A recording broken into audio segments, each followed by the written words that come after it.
Thomas, it's up for grabs now! Magic ball from Bergkamp to Patrick Vieira! Oh, would you believe it? Oh, right, what a way to get it! Well done! Fabulous solo goal by pierre-emerick. Champions.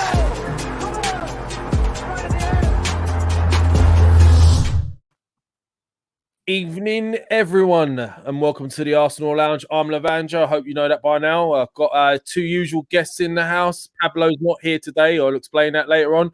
But Turkish, firstly, a big congratulations to you. I'm sure you've heard it all. But we've got Baby T in the house. Well, he's not in our house. He's in his house, definitely. Congrats for going out to Turkish. How you doing, bro? Thank you very much there. Thank you. Yeah, I'm good, man. I'm good. Happy. Man, looking pretty fresh for someone who's got a newborn. Not gonna lie. Yeah, no. I had a few naps in between. Oh, nice. Well, we'll see how much longer you'll be able to get away with that. Yeah. Give it another week. Lee, I'm sure you already know. And Lee, how you doing, mate? You good? Yeah, all good. Thank you very much. All good. Right. Well, obviously, we've got lots to talk about, so let's crack on. I want to talk about the game first. So I'm going to give my little perspective, and then, we'll hear from the guys we really want to hear from.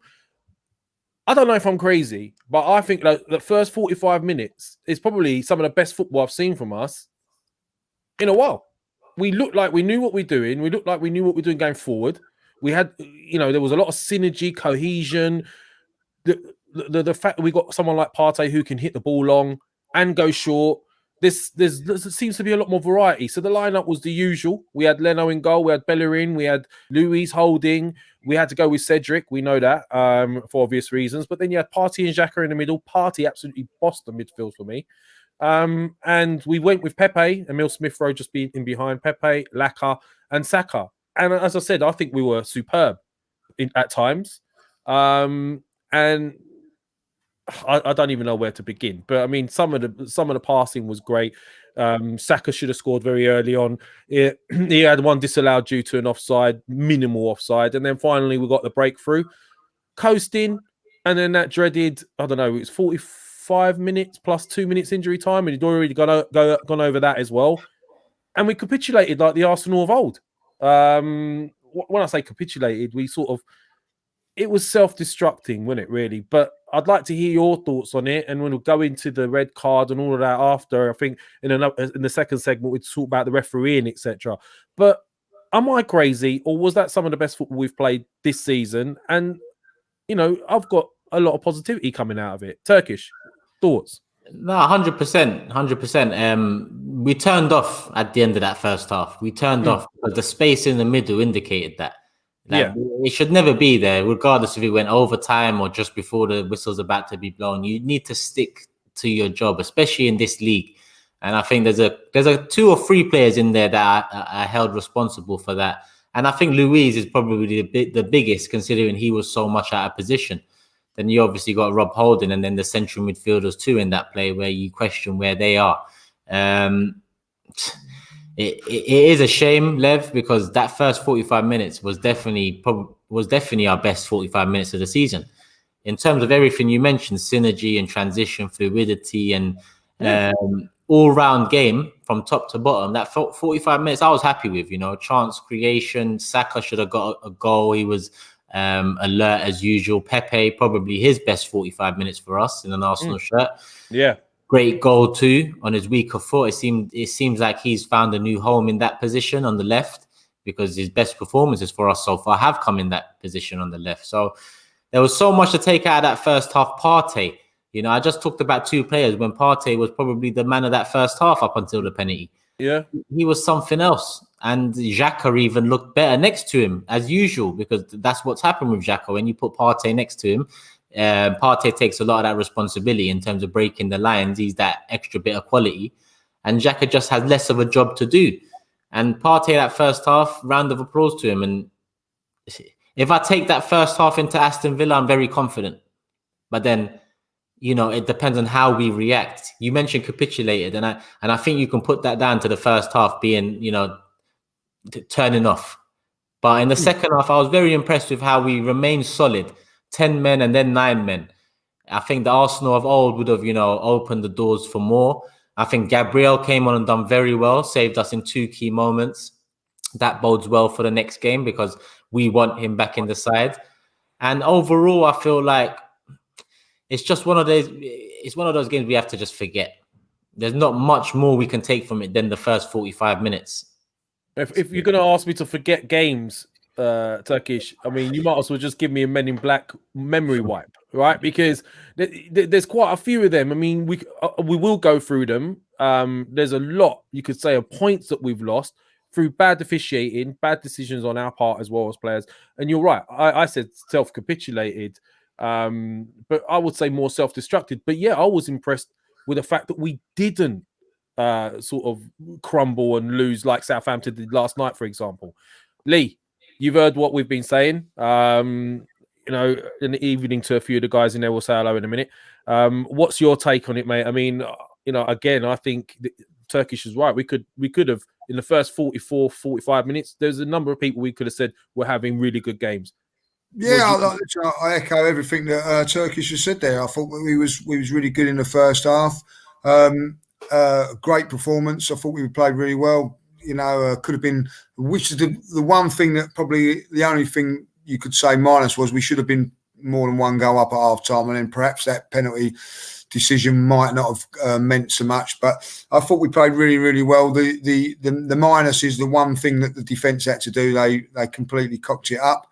But I'm enjoying watching I'm enjoying watching our midfield dominate teams. That's not the first time that xhaka and Partey have dominated the midfield in the last couple of games, so that's good to see.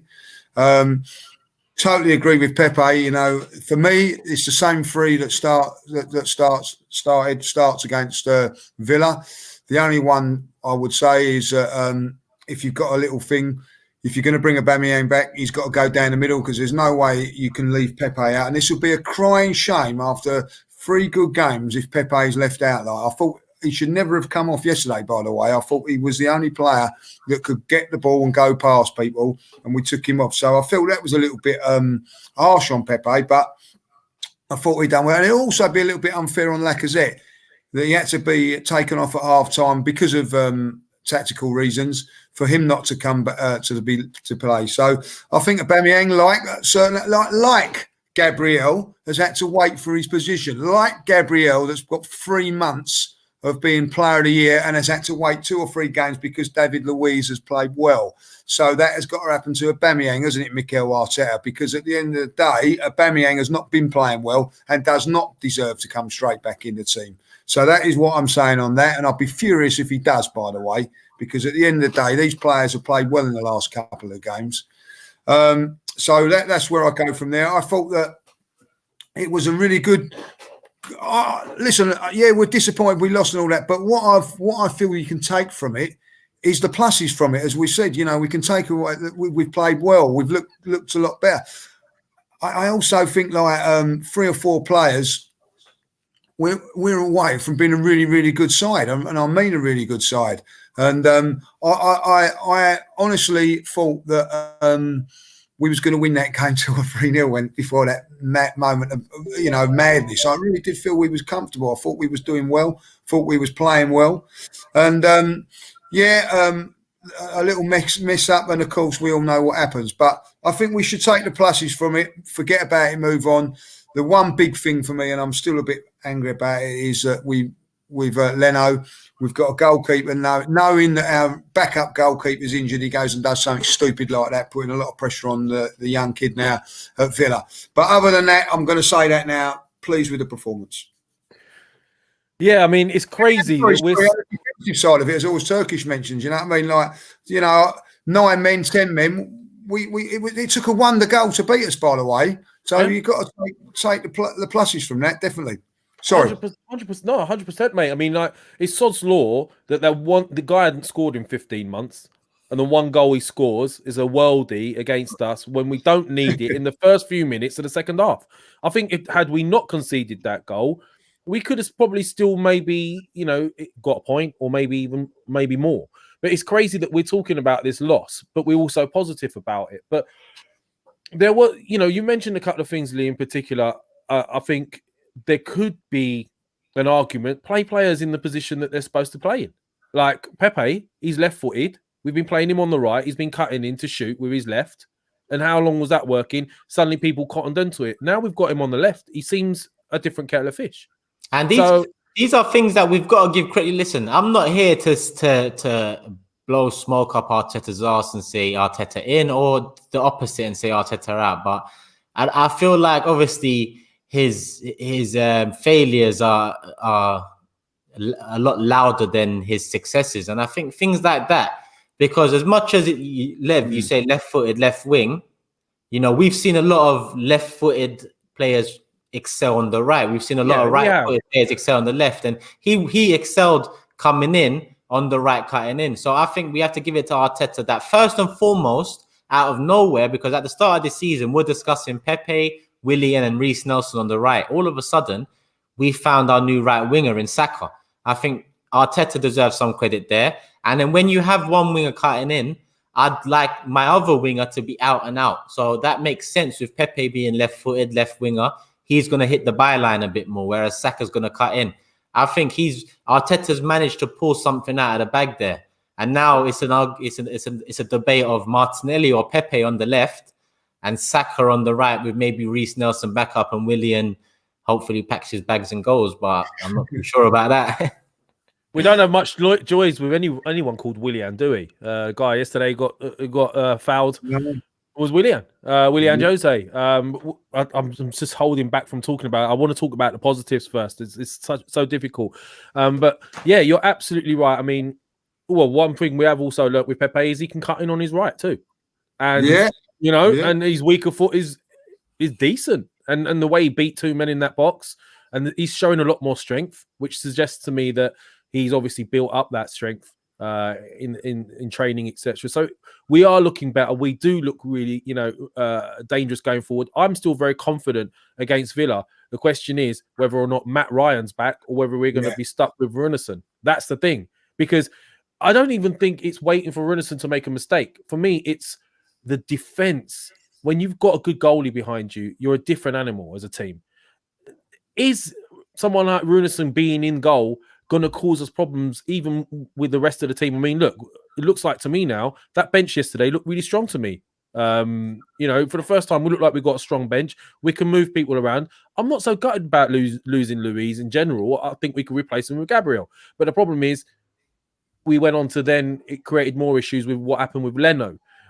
Question is, would that have happened if Luiz didn't get sent off? There's all these permutations, etc. But I'm going to look into what people are saying in the chat here. So I've got people saying we were robbed. I've got Pulp Romans saying what a goal by Pepe yesterday. Right, Peg, 100%, absolutely. We've got Ikon Ogbodo. How you doing, mate? A regular. Thank you, Turkish. What do Arteta have to do for us to realise he is a good coach? Well, one thing I will say is more people seem to be buying into Arteta now. Mishane Swartz, hello, mate. Willian can be third choice cam. I don't know if I want him to be even a fourth choice cam at the moment. Red Gilly, we should have taken Bellerin off, Gabriel on, switched Cedric, a back three, left our attackers on. That's quite interesting. So there's a few people saying different things here. Jonathan Porter says, with subs, we don't know the tiredness of certain players and how the factors into any decisions. Partey had to go off as was on a yellow and we couldn't afford another sending off. Yeah, so look, everyone's got an opinion on what they could have done, what the manager could have done. I don't really have many gripes with what Arteta did yesterday. I think he did what he could with what he had available. I guess really where we're going to go into the nitty-gritty of it and what everyone's talking about is, were we robbed? And where I want to extend it to is it me or us as fan base, or are we generally treated differently by officials? It's historically, you cannot argue about it. You could go right back and look at the archives from the times of Van Persie in Champions League, or even in the Champions League final, when there was a chance that you could have maybe for the game's sake said leave Lehman on and give him the penalty, let him have the goal. It was again harsh penalty and a sending off, but that was a bit more clear cut for me. But are we harshly and treated differently by officials, or is it just us sour grapes? So this situation with Luiz yesterday, I've been looking at it quite extensively. Craig Pawson is the guy that made the decision. Then it goes to BT Sports. You've got who was it? Was it Peter Walton? Yeah, I think. Ex-referee in the BT studios. So we're looking at this. We're looking at this as fans. We're all screaming, hold on. At the worst, there's a penalty, but not a sending off. But then you go back to the BT studios, and by the letter of the law, it is a sending off. But then he says VAR's job is not to correct the wrong decision, but to actually make sure the referee's not making the wrong decision, or some sort of BS like that. So you saw what you did, guys. Sending off, not sending off, and then we could go into the officiating in general. Turkish, you could start with this. What's your take on it? I'm sure you spoke about it millions of times, but I personally think yellow is a penalty, because if it was my team, I'd want a penalty for that. But yellow, and crack on with the game. Yeah, no, it's a penalty. There's no two ways about that. It's a penalty. There's contact made. It's not like Willian Jose was looking for it. It was unlucky because it was the most slightest of touches, but it did, result in him tripping himself up, because that slightest of touch when you're in full motion, if you've played football, that is the reality. So I think penalty without a doubt. Yellow card, even that, I think it could have been a yellow or nothing on that side of things, because there was no intent. He actually didn't want to get in the way. He wanted to avoid it. And in my opinion, overall, I think that after VAR looked at it, I think the ref should really go over. But the ref was pretty quick with his estimation of it and gave the red card before I even think he got wind of any VAR decision. I think he was pretty quick with it, probably because it's David Luiz. We've seen that a million times before, and he just made the decision based off a bit of that, which I understand. But if VAR doesn't step in and correct that, because it should have been corrected, then there's big problems. I don't think VAR is the problem. I think it's the people looking into the VAR that's the problem. And something needs to be done. Ex-footballers, in my opinion, would add something. They know the game. They know the movement. Even coaches like Lee, I know you've got your badges and whatnot. You know what, you've played football. So I think more people that's played the game need to be part of the decision, at the very least, part of the decision. But we'll see where we go from here. I mean, this is the surprising thing. It didn't even go to the referee didn't even go to screen pitch side, did he? It was made, and then other games they're letting the referee go pitch side. Our game is getting decided in a studio, and if I'm mistaken, and correct me if I am mistaken, I think Craig Pawson was also on the panel that disallowed VAR panel that disallowed that goal against Palace when Socrates scored. Is that right? I think that is right. Yeah, Craig, 100%. Yeah. And he was also involved with the one with the elbow, wasn't it? For when Mane was that Craig Pawson as well? Yeah. So there's lots of decisions there. The fact of the matter is, and this is what everybody's talking about, by the letter of the law, by the rules of the game, he was right to send him off, and it's a stupid rule, because at the end of the day, he's not made no attempt to foul him. It's just an accident, and this is where common sense has got to come in. But the letter of the law says it is. I was okay. That's the letter of the law. It's a stupid rule. And then I'm sitting there casually watching the Southampton game. Same thing happens, right? No worries. Let's send him off. Oh no, the referee goes over to the screen, has a look at the screen before doing it. That is the thing. It's the same rule. And one of them's going to VAR and one's not. The actual people running VAR are not worth a whatever. You know what I mean? Like you want to say, I don't want to get rude on here, but that is exactly what it is. It's absolute joke. You know what I mean? Now I look at it and think to myself, common sense, this rule's got to change, because if he makes a genuine challenge for that ball, then it's a booking and still a penalty. But because he doesn't make any sort of challenge, it's a sending off. It's ridiculous. Did he mean to touch him? I don't think he did. I just think it's an accident that. But when let's get to the crunch of it. No one really deliberately means to give away a penalty. It happens. You do it. So you have to hold your hands up and say it's a penalty. There's no two ways about it, and we go on from there. But when you look at it, and everybody around football is saying, come on, that's not a sending off. That's not, that's not what send offs were for. That's not what it's actually going through and stopping a goal scoring opportunity. Now, what I will say to this, what is and what is not a goal scoring opportunity? Say, for instance, the game against Chelsea when Tierney goes past the left back on the left, and gets brought down for the penalty. Well, in hindsight, he can just cut it back for someone to have a touching. So is that a goal scoring opportunity? Why are they not sending him off? It's just a ridiculous way of saying it. Yes, it's a penalty. Is it denied a goal scoring opportunity? No, because you've got the penalty.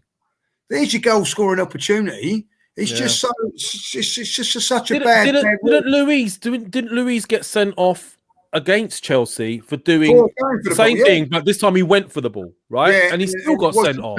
But they didn't deem it to be like a genuine attempt to go for the ball. So so basically, you don't, like the referee or lines on the VAR can do what they like. The fact of the matter is, and what I said earlier on as well, is VAR was brought in to stop controversies, to stop people arguing about that, and it's creating just as many as it didn't. We're talking about VAR. I watched the game. I've watched it 500 times. The Southampton, I can tell you that Martial's dived. He's actually going over before the Southampton defender gets near him.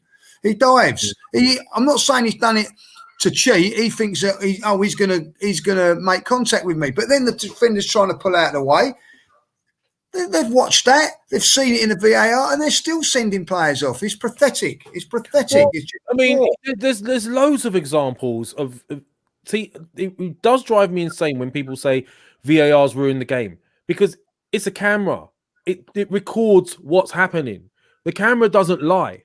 The problem is when you put the decision into a person's hands. And who those decision makers are is where we're going wrong, in my opinion. Because 100%. It's crazy. I mean, what we saw the stamp on xhaka's leg the other day, right, on his Achilles, clear as day. They looked at that, and gave nothing. But then what was that Ainsley Maitland-Niles one when he stuck his leg out and he got sent off? Yeah. I mean, we can go.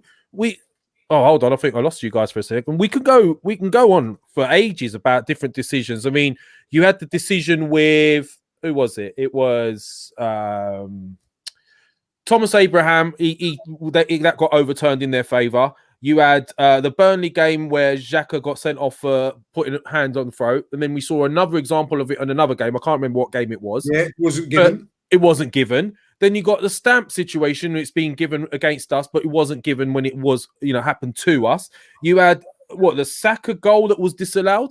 Was it? No, the Lacazette goal that was disallowed against Leicester, which apparently someone was in the way, again against us. But then you see very similar things happen elsewhere, like the United games, for example.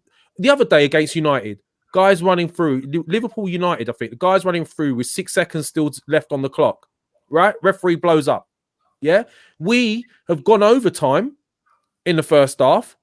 The guy gets the ball, I think it was about 10, 20 seconds overtime, and he lets it run on. And that's where the decision happened. Obviously, it's our fault, but where's the consistency? It changes football as well. It changes football. Like football's gone, and I've said it before recently because of this issue, but it has to be said that football's gone soft as it is. Yeah. And constantly making these silly decisions is turning football even softer, because I'll highlight the Pepe and Alioski incident for one. That is not a headbutt. That is not violent conduct. Pepe went to square up with him, as we've seen many times before in the 90s, early 2000s. Them moments, a lot of the time, make the game. They add a fiery tempo to the game that you can't find elsewhere. But because of what VAR brings in and because of how the rules are interpreted, Alioski in that moment thinks to himself, I'm not going to square up to him. I'm going to fall down like a sack of potatoes, get him sent off. The life gets sucked out of the game. The enjoyment as well gets sucked out a bit. And for us, especially as Arsenal fans, we're not getting what we really want to be seeing. I think things like that, someone made that point earlier, and you're right. I said a mix of referees and ex-footballers, and you've got the referee on the pitch. It should be ex-footballers at Stockley Park or whatever they want to call it, because ex-footballers would look at a lot of these situations, and it could be an ex-footballer from Roy Keane to Jimmy Bullard to anyone would say that Pepe was not a headbutt.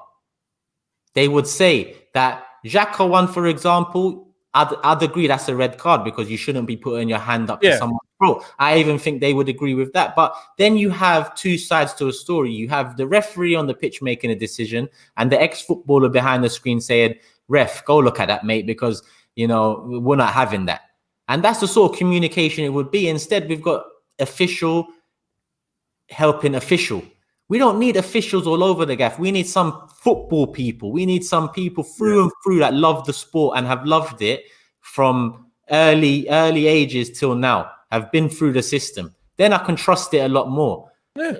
How many footballers would call that a headbutt that Pepe done? In all honesty, what three on the panel? One defender, one midfielder, one attacker. Did you see Lukaku and Zlatan the other day? Yeah, square up to each other. Zlatan's veins were popping out of his neck. Yeah. Pepe was hardly even 5% of that moment. But that added so much to the game. Then Zlatan gets sent off, Inter come back, win the game and all of that. It's getting sucked out. Football's turning too soft and some of these decisions are making it, like I said, even softer. And what about, what Socrates was pulled down against Sheffield United on a corner. He was pulled back. Yeah. They looked at that again, gave nothing. Yeah. Right, I don't understand. Like the Watford game, even though we gave the ball away when we ended up drawing 2-2, we gave the ball away. If they looked at that again, they would have seen one of the Watford players was in the box. So if they're going to go by the letter of the law, go by the letter of the law. But it always seems to work against us. Lee, sorry, mate. No, two things. The silliest thing about it, if you know when Saka went through and got pulled down, like got clips. Yeah. If the referee would have given that as a penalty, VAR would have backed that up. Because the referee didn't give the penalty, VAR said, it's not clear and obvious. And then I look at the game against Southampton, Man United yesterday. I've watched it. They've got the rule around all that. His arm, it's his arm that's offside. And they still, it didn't really matter. It was 4-0 at the time. But they still didn't give it. They still give it offside. And you just think, well, this is ridiculous. One person's making a judgment that's wrong, and it's it's not fair. Look, listen, when you watch tennis with the ball going out, it's fact. It's fact. The ball's in, the ball's out. With goal line technology, it's fact. There's trouble with this VAR. It's still an opinion because what you see is not what I see, and that is the problem with it. It's not fact. It's a stupid, useless referee making a mockery of a camera. Instead of doing it on the field, one of them's making a mockery of it on the pitch. The other's making a mockery in a studio, and that is my beef with it. Until they get this right, they're messing my game up that I love and watch. Yeah. They're ruining it. Absolutely ruining it. This is a contact sport. Let's not forget this. Yeah. Any bit of contact in the box now seems to be it's a penalty. But you're ruining the aspect that it's a contact sport. You're ruining the aspect that in essence. Where does this sport truly come from? Where are they trying to take it? Yeah, where are we going? Where are we going? Towards polo and them sports there. Because the more life you suck out of this game, because a lot of that life comes down to the testosterone, the fiery, emotions on the pitch. And that's why we'll never get that Arsenal United rivalry again. You won't get it from Liverpool United. You won't get it from Arsenal Tottenham anymore. It's not the same because something's been sucked out of the game, and things like this are the reasons behind it. Who's making these decisions? Who's not just refereeing? Who's making the rules up? Who's had a part to play in implementing the like? It's all a mess. It's all a shambles. The problem you got, guys, is the referees also know they're being watched now. Every bit of everything they do is being watched. I mean, the players have started to cotton onto it. Hence, some smarter than others. Hence, the reason Pepe got sent off. Right. So let's be honest. If the smarter players, they can use it to their advantage.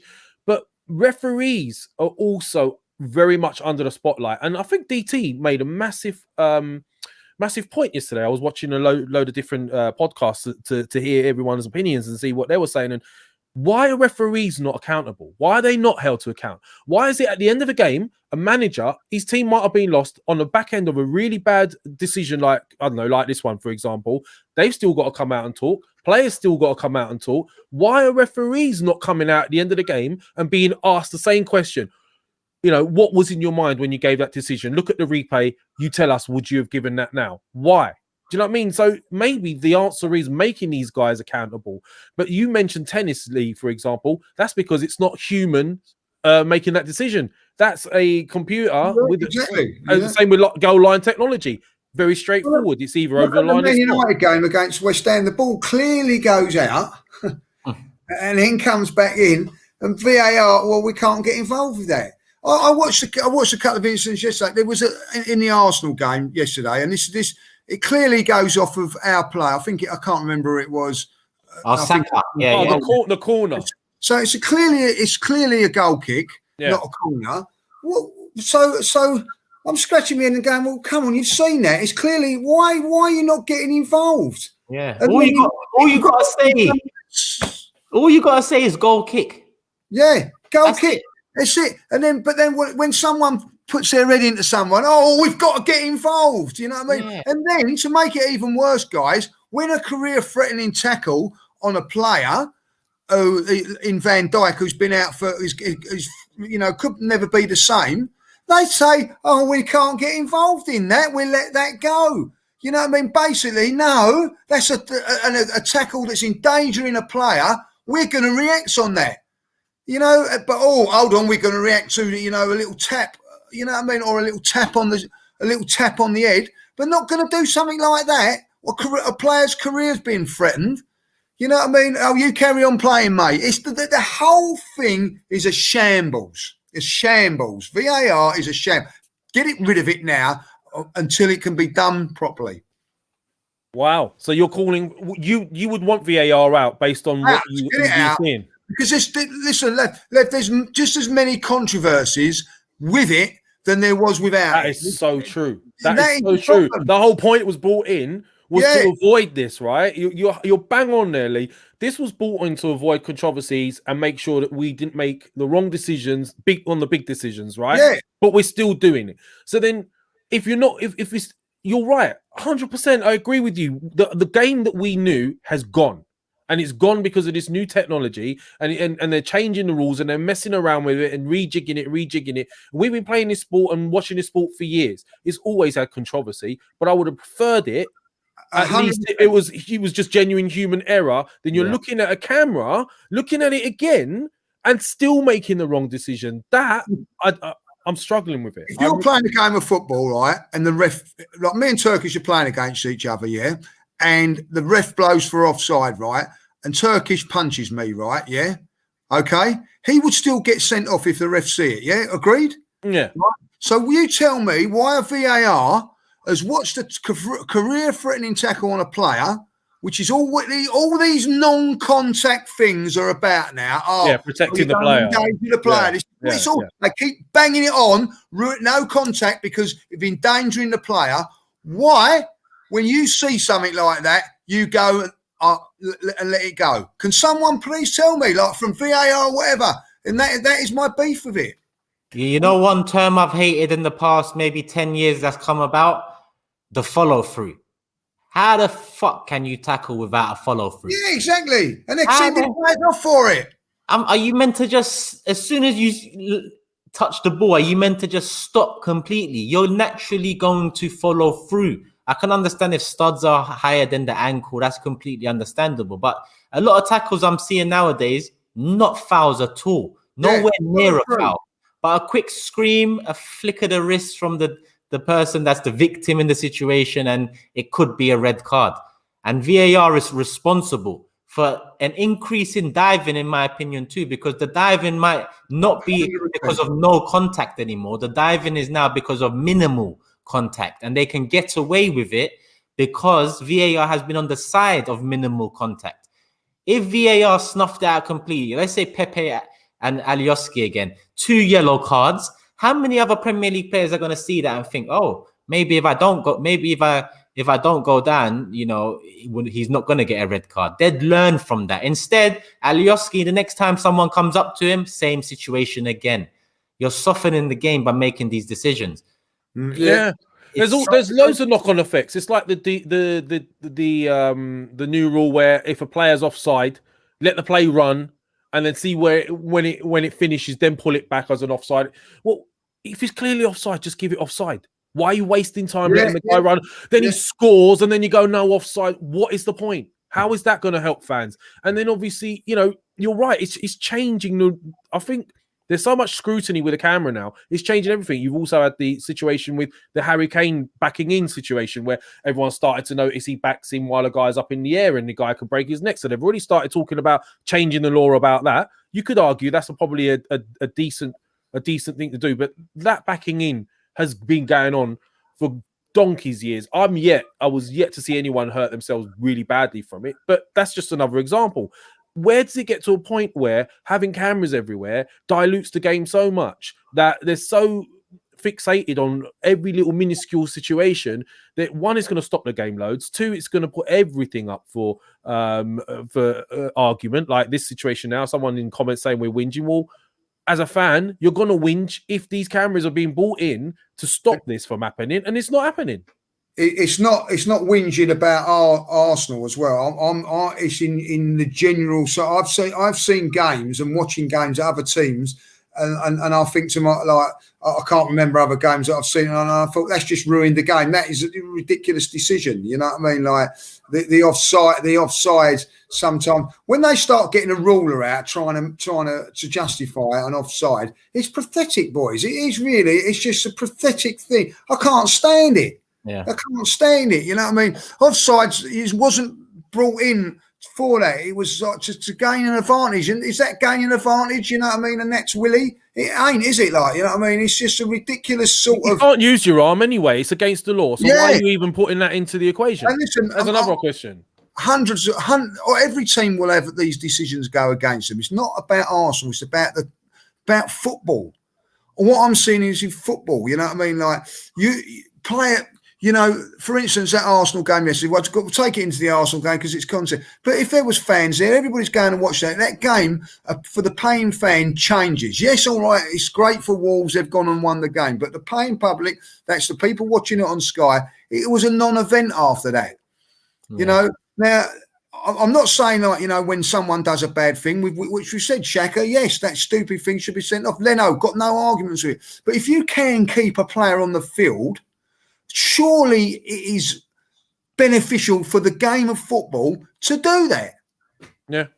I mean, you easily, for me, the fairest resolution for that situation yesterday, Luiz, give the penalty, let them have their goal, go in at half time, everyone dust themselves down, say, shouldn't have conceded that, come out second half, it's a fair game, and you just crack on with it. It killed the game yesterday, and as an Arsenal fan, we've seen that happen countless amounts of times.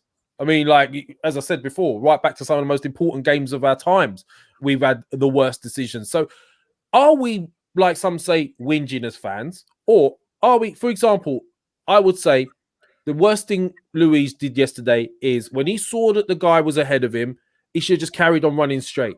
The worst thing he did is he tried to cross over. And that's where the danger of that contact is. 100%. Right? There was contact. That's where I will fault Luiz. He should have just kept on with these rules in particular. You should be looking at that now as professionals and saying, look, if you're in this situation, these are the rules. If you're seen to make a tackle, for example, you get away with it as long as it's an agreeable sort of attempt. So one, he could have done that. Two, he could have just not crossed over. We maybe have to adapt with the new situation with cameras, etc. around and these rule changes. But other than the crossover, which we could fault him for, is he at fault? Should he have got sent off? Or what? I mean, like, I just don't know. There's so many different... Where a game used to be so simple, we all sit here now. We don't know what's right and what's wrong. Yeah. And they've confused it and blurred the line so much. And it seems like every time we question it as fans, why is this? Because we changed this rule last week. I didn't even know they changed the rule last week. They've changed another rule. When does it stop? When does it become detrimental to the game? And it's already becoming detrimental. So I think Turkish hit the nail on the head. You've got to have ex-players who understand body shapes, who understand what it's like when a tackle's coming in, the reflexes. For example, strikers do fall sometimes without being touched. Sometimes it's a dive, but sometimes it's anticipation, like the Saka situation yesterday. You feel that a defender's coming in at pace. He's going to slide through. If you don't move your legs, you could get injured. So you jump, you dive out of the way. You only know this if you've played the game. Otherwise, you look at it and you go, "Oh, he's dived." It's not always a dive. So when are they going to make changes? Why are they not getting a defender in, a midfielder in, and a striker in on the panel of 3? So that way, everyone's got their opinion. They could talk about it and make a proper decision. It's the best way. It's the only way that it's going to get anywhere close to being fair, because you need the different perspectives. You can't educate someone from behind the screen on contact and full motion and what the littlest of touches can do, or what a touch could do, because nowadays any touch on the shoulder is a foul or is deemed a foul, when in reality, a bit of touching on the shoulder and 10-15 years ago wasn't, it gave you the opportunity to just get back into position. And I like that because it's a contact sport at the end of the day, and there's a bit of roughness to it.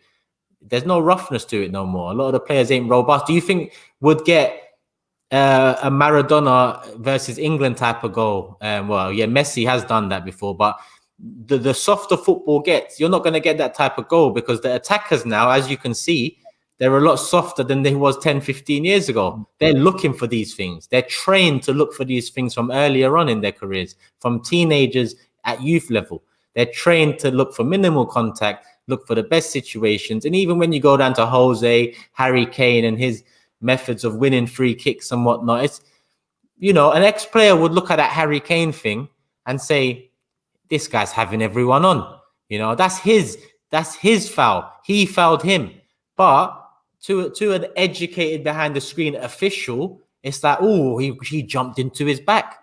But you're ignoring the fact he looked over his shoulder at him, which a footballer would know. That signals you're in his mind, and then he moves into him. But it's always given in Kane's favour, because to the average official, it's, he's all over his back. But a footballer wouldn't be given that. Yeah, I mean, corners. I mean, everyone's pulling each other all over the place on corners. That gets ignored. Yeah, that's ridiculous. So they're all over each other. They're pulling each other left, right, and centre. It's right in front of you. It gets ignored. But then, like Lee said, you could just brush someone. Something very minimal happens, and it makes a huge decision. I mean, it does. It's really like splitting and dividing people. I mean, there was someone on here I wanted to bring up, Turkish, because I know you like to, answer back. So someone says, "This is Wild Bill 247. Lol, what BS, Turkish?" Followed up with, "The rules made it easier for attackers, not harder." The rules should have made it easier for attackers, but attackers have softened with the rules. If you still had attackers that were fully intent on riding challenges, which you don't have anymore, attackers are not intent on riding challenges. You could probably name a handful in world football that would get knocked in their side and still stay on their feet. That's what I'm talking about. It's not the same anymore. Yes, it should be easier because defenders are not like the old days as rough, but it's not, because the attacking players are more often looking for contact now. This wildlife. If you can, before the show ends, which is pretty soon, to be honest, name me 5 dribblers in world football right now that rides challenges. And when I mean challenges, I mean challenges. We'll go. Yeah, well, Harry Kane, he dribbles for different reasons, but there you go. Look, I mean, I would argue, playing devil's advocate, that in some instances, it's made it more difficult for strikers, because how many goals are being chalked off for like a bootlace being offside? How many of those goals would have stood this season or last season or a few seasons back? Yeah. That's definite. Listen, I played when I first started playing football. Like, the centre half could go through you. You know what I mean? Like from behind, and you'd have one. And it was brutal. So if you was a forward, you get smashed in the first. You're waiting for that first one, aren't you? Yeah, you was waiting for that first one. Like, sod. That's why I moved back into midfield. Sod that. You know what I mean? Like, and these were 6'6" bleeding centre halves doing it to you, like, Yeah. Semi-pro. They made the rule which stopped that happening. It was a good rule. You know what I mean? Because it meant that, players could get on it. Then they changed the rule with the goalkeeping thing, a good rule. And then there has been some definitely good rules that have come in. But the rules lately, have been borderline ridiculous. You know, look at the handball one.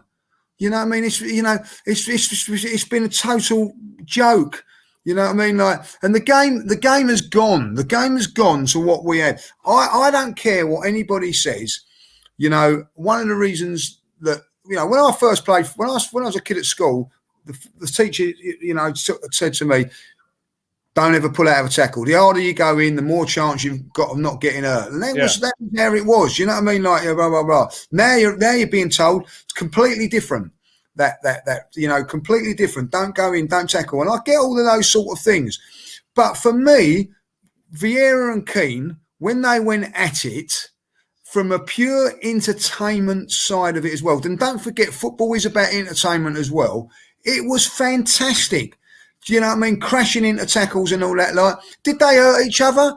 No. Why didn't they hurt each other? Because they was fully blooded and all that. Like, you know, and yes, you're going to get accidents. Of course, you're going to get injuries and all that. Like, you know what I mean?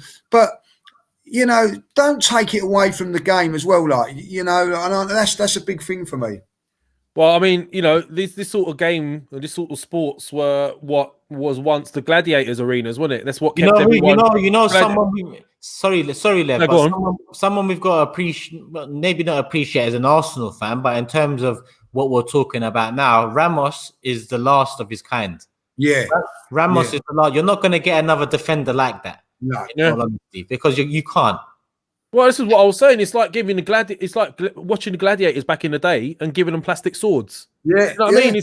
It's made it boring in a sense, and it's over finicky, and people want to see they you know, they want to let off some steam. Lawrence Elliott 199 super chat. Can Lee give us? He's done it again.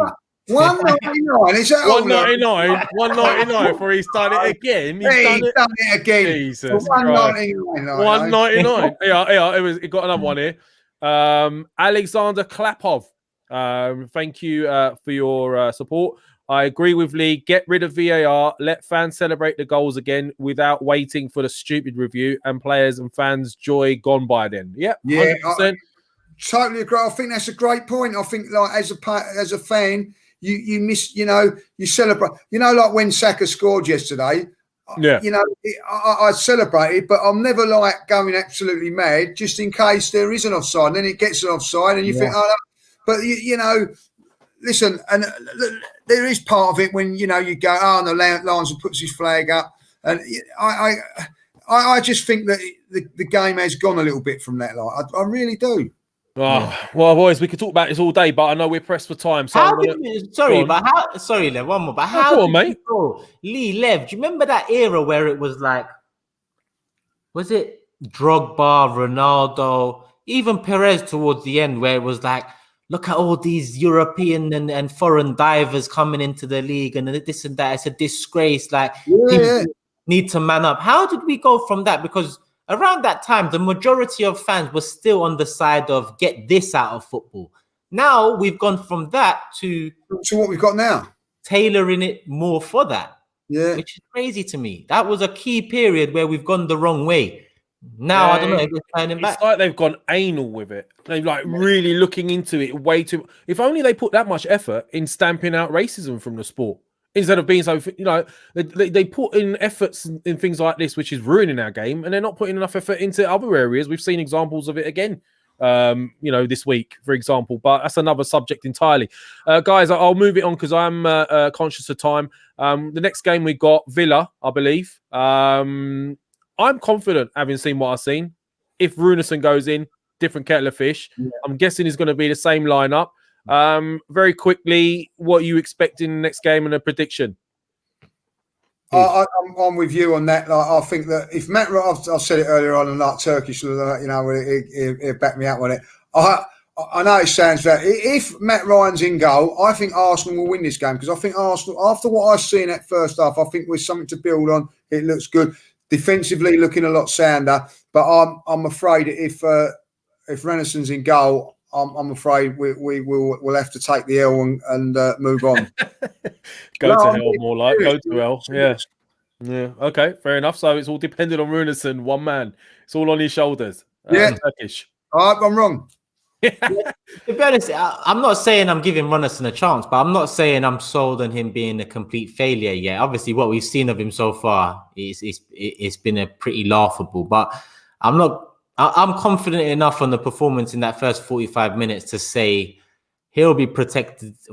Oh, Jack Grealish, Yeah, be careful, Turkish, careful. No, I'm quietly confident. I'm going to say 2-1 Arsenal. I've seen a big change in your mentality towards Arsenal from last week. You said we were going to lose the United game, didn't you? And I said lose the United game. I said we would draw the Wolves game, and now I'm saying we're going to win. But that doesn't necessarily paint the full picture. But I think that I'm confident of what I've been seeing over weeks now. It's got to be at least sustained for me to build confidence, and the fact we're a lot more solid all round builds confidence. It makes me know. Turkish's bookies just bought a new house, by the way. Just saying, I told you he's working on some sort of sponsorship deal with a betting company, where he leads everyone down the wrong path every week with like all his thousands of followers. Yeah, bought it on this one. And listen, every time I predict a loss or a draw, I always say I hope I'm wrong. But today I'm predicting a win. I'm predicting a win. So go out there, Lee, put a tenner in a 2-1 win. Right, you heard it here first. You want to lose a tenner? Follow Turkey.